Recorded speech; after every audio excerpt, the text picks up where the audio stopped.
All right, let's be real for a second. How many of you have watched a productivity video or read an article, and by the end of it, you're like, wow, I have to wake up at 5 a.m., drink green smoothies, plan my day to the second, and conquer the world before lunch? Yeah, me too. But here's the thing that no one tells you about productivity. It can actually hurt you in ways you don't even realize. Crazy, right? Today, we're going to talk about the dark side of productivity, the part no one wants to admit. And I promise, by the end of this video, you'll not only understand why chasing ultimate productivity can backfire, but you'll also learn how to approach it in a way that actually serves you instead of burning you out. Trust me, this is something we all need to hear. Okay, so here's the first thing about productivity no one talks about. It's become a competition. Like somewhere along the way, we stopped using productivity as a tool to make our lives better and started using it as a way to prove we're enough. Let me tell you a quick story. A few months ago, I found myself in this weird cycle of trying to do more, be more, accomplish more.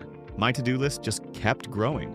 And every time I checked something off, I'd add 3 more things. I was constantly running on empty, but instead of slowing down, I thought, I just need to be more disciplined. Sound familiar? But here's what I realized. Productivity culture makes us believe that our worth is tied to how much we do. And when you buy into that, you're never really satisfied. You'll hit a goal, but instead of celebrating, you're already on to the next thing. It's exhausting. It's like being on a treadmill you can't get off.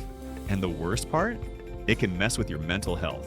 Overworking yourself in the name of productivity can lead to burnout, stress, and even anxiety. And yet we glorify it. We see people who are always on, always grinding, and we think, wow, they've got it all together. But behind the scenes, they're probably struggling just as much as you are. So what can we do about it? How do we stop productivity from taking over our lives? Well, I've learned a few things I wish someone had told me earlier. First, redefine what productivity means to you. It doesn't have to mean working 12-hour days or cramming every second with tasks. Maybe productivity for you is spending 30 minutes on something that really matters, like a creative project, quality time with your family, or even just resting. Second, give yourself permission to not be productive all the time. Seriously, rest is productive. Taking a break is productive. You're not a robot, you're a human being, and you need time to recharge. And third, focus on quality over quantity. Instead of trying to do everything, ask yourself, what actually moves the needle in my life? What's going to make me feel fulfilled at the end of the day? Then put your energy there. Let go of the rest. Look, I know this sounds simple, but I get it. It's not easy. We've been taught to believe that more is always better. But let me tell you, sometimes less is what you really need. So here's what I want you to take away from this. Productivity is a tool. It's not your identity.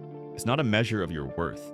You're allowed to slow down, to rest, to say no to things that don't align with what really matters to you. And if you're feeling overwhelmed by the pressure to always be doing more, I want you to know you're not alone. It's okay to step back. It's okay to focus on what feels right for you. If this resonated with you, I'd love to hear your thoughts in the comments. What's your relationship with productivity like? Have you ever felt trapped by it? Let's talk about it. I read every comment, and I'd love to connect with you. And hey, if you found this helpful, don't forget to hit that like button and subscribe for more honest conversations like this. It really helps the channel, and I'd love for you to stick around. Remember, you're more than your to-do list. Take care of yourself, okay? I'll see you in the next one.